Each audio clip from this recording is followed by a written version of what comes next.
안녕하십니까 여러분, 심리멘토 박승입니다. 오늘 제 옆에 아주 귀한 손님을 모셨어요. 제가 책 리뷰를 거의 안 하지 않습니까? 근데 이 책을 제가 보다가 너무 특별한 책이어서 많은 구독자분들이 좀 아시고 도움을 직접적으로 받으시면 좋을 것 같아서 이 저자를 직접 모셨습니다. 옆에 최광현 교수님 모셨습니다. 안녕하세요. 저는 트라우마 가족치료 연구 소장하고 있고 한세대학교 심리상담대학원에서 교수로 활동 중에 있습니다. 가족상담사고요. 2002년도에 이제 독일에서 공부를 마치고 귀국해서 지금까지 가족상담 관계 문제에 대해서 계속 연구와 이제 상담을 하고 있습니다. 제가 이렇게 관계의 심리학 이 책을 봤거든요. 책이 너무 좋고 딱 느낌이 교수님이 굉장히 많은 그 상담을 해오신 분이라는 느낌을 정말 물씬 받았어요. 그래서 너무 재밌게 아주 쉽게 써있는 책을 잘 보고 교수님의 다른 책도 보고 싶어서 검색을 해봤더니 뭐 가족의 발견도 있고 가족의 두 얼굴도 있고 나는 남자를 버리고 싶다 이런 여러 책들이 있어서 제가 추가로 또 책을 구매해서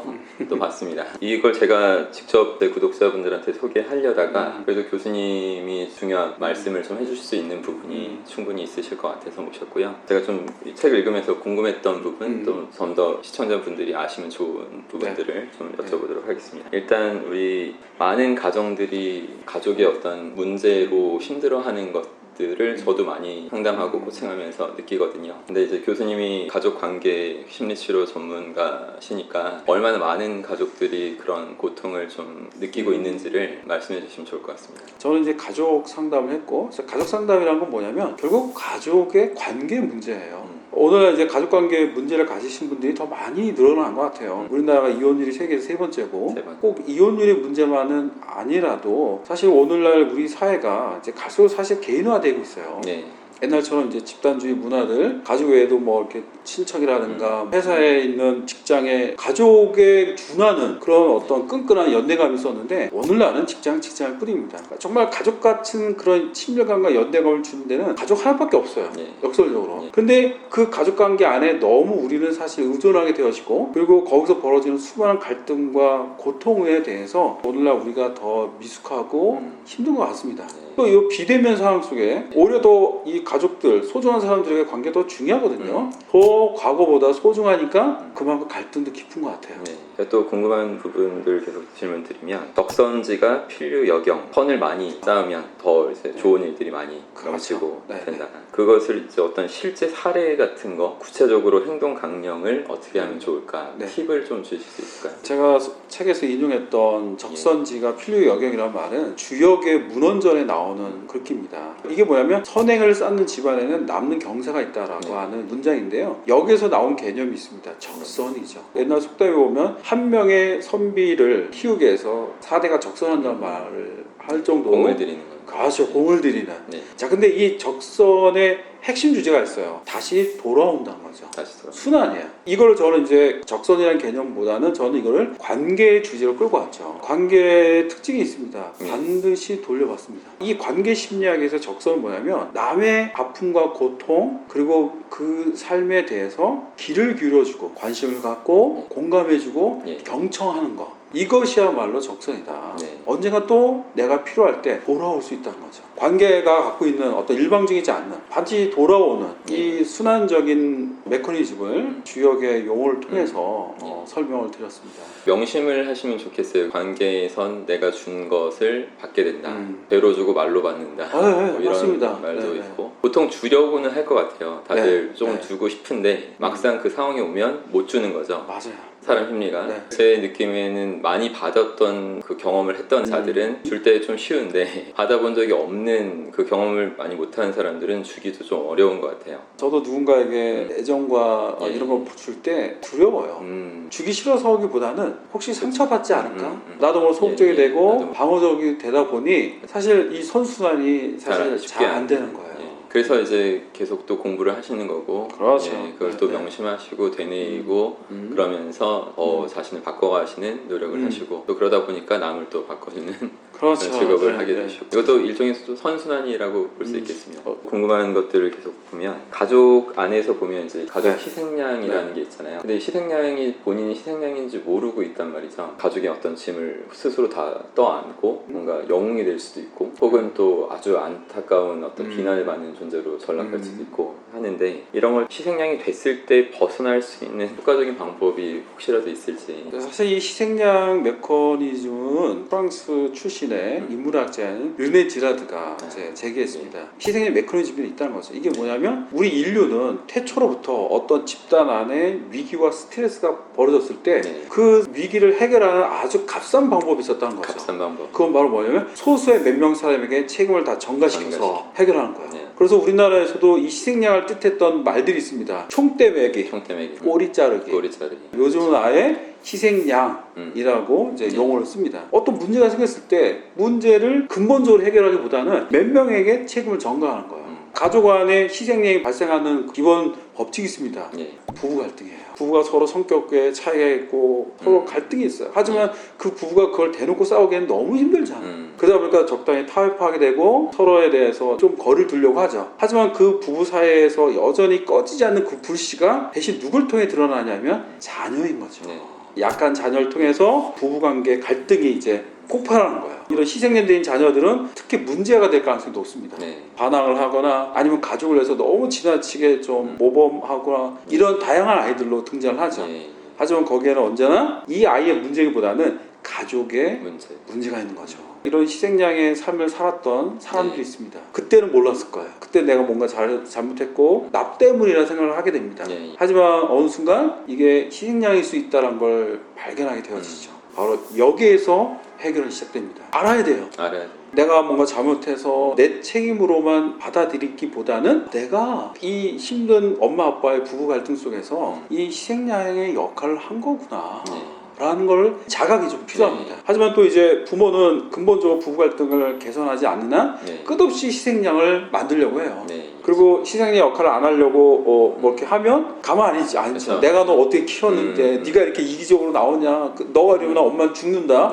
이래서 또 이제 죄책감 유발을 통해서 또 그 역할을 하게 합니다. 그래서 희생양 역할을 했던 사람들의 상당수가 이민을 많이 갑니다. 이민과 유학. 고통스러운 거예요. 거리두기네요. 그렇죠. 그래서 희생양을 해결한 방법은 첫 번째는 알아채는 거. 그리고 부모와 적절한 경계선을 설정하는 작업이 필요합니다. 그리고 무엇보다 중요한 건 이 모든 게 내 탓이 아니었구나. 콤플렉스에 관한 얘기들이 많이 또 나오는데 그렇죠. 그 콤플렉스를 극복할 수 있는 효과적인 노력 혹은 극복하는 사람들의 특징이 어떤 거였다 이런 식으로 말씀을 좀 정리해 주시면 이제 심층 심리학, 이제 정신 분석에서 결국 관계 문제를 보는 진단이 있습니다. 그건 바로 뭐냐면 콤플렉스라고 이야기를 해요. 콤플렉스가 뭐냐면 우리가 생각하기에 이제 열등감이라고 생각할 수가 있습니다. 이제 심리학자 아들러는 이 콤플렉스를 열등감으로 해석을 했지만 오늘날 이제 대부분의 심리학자들은 열등감이보다는 마음의 응어리로 해석을 합니다.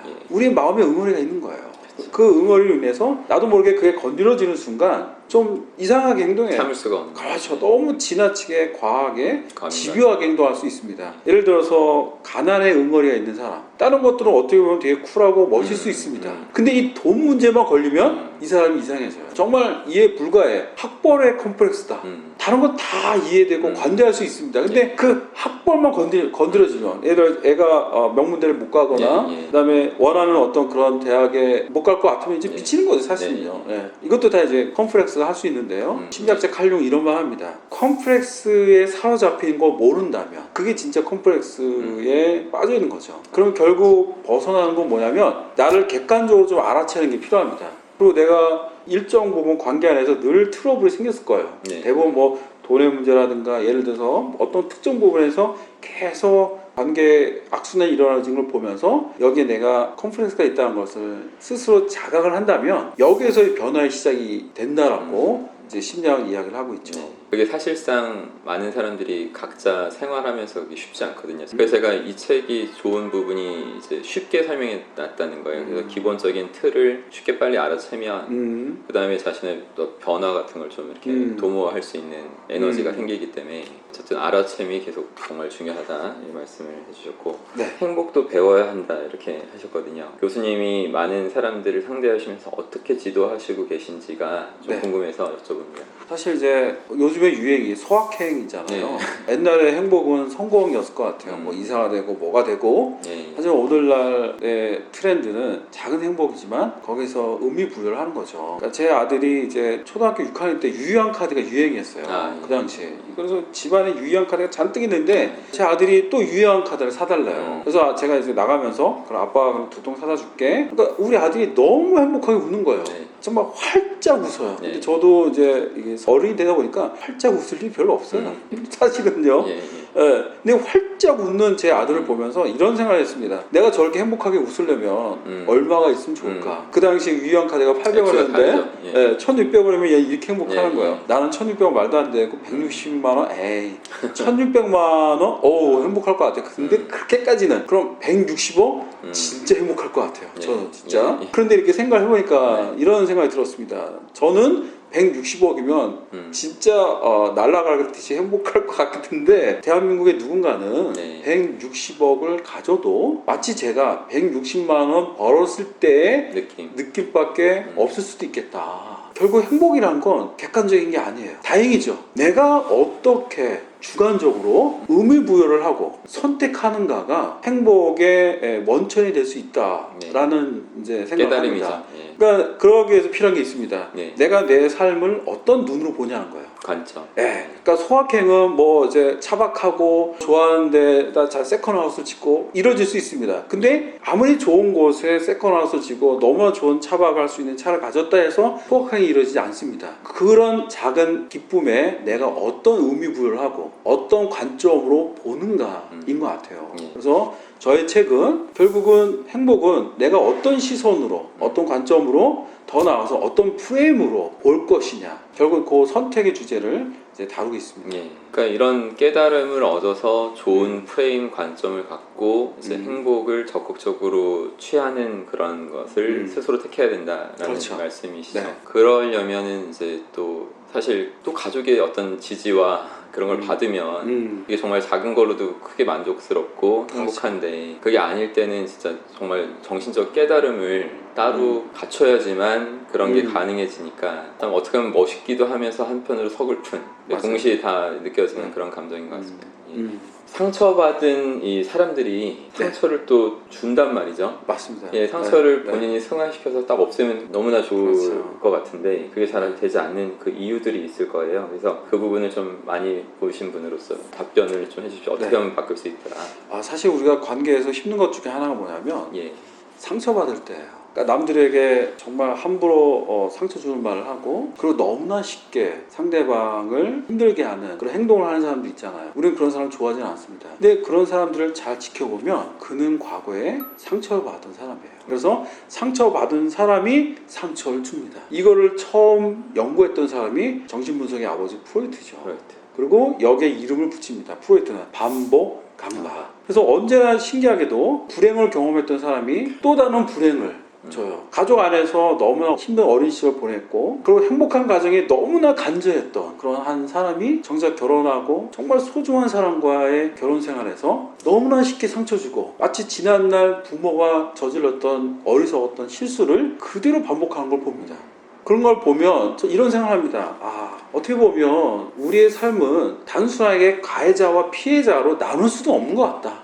제가 그 가끔 뭐 정인이 사태 이것도 보고 하면서 맞습니다. 순한 표면적인 걸로는 그냥 응징해주고 싶은 그런 생각만 들지만 사실 그 여자도 분명히 피해자였을 거라는 어렸을 때 그걸 다 느끼는 사람으로서 좀 그 약간 불분명한 선악이라는 게 정말 어떻게 키워졌고 어떻게 자랐고 또 어떻게 또 변화를 거기서 하려고 했는가 이런 여러 가지 복잡 가난한 문제들이 그 안에 있기 때문에 어렵죠 이게 진짜. 그래서 이제 심리학은 이렇게 이야기합니다. 만약에 내가 그거를 어떤 무의식적으로 해결하려고 하면 반복되어집니다. 내가 어린 시절에 외로웠고 사랑받지 못했고 예. 엄마 아빠는 늘 싸웠고 난 방치됐습니다. 근데 그걸 단지 해결하고 싶은 욕구만 생기면 어떤 일이 벌어지냐면 그 불행이 반복되어질 수 있는 거예요. 반복돼야 될 수 있어요. 예.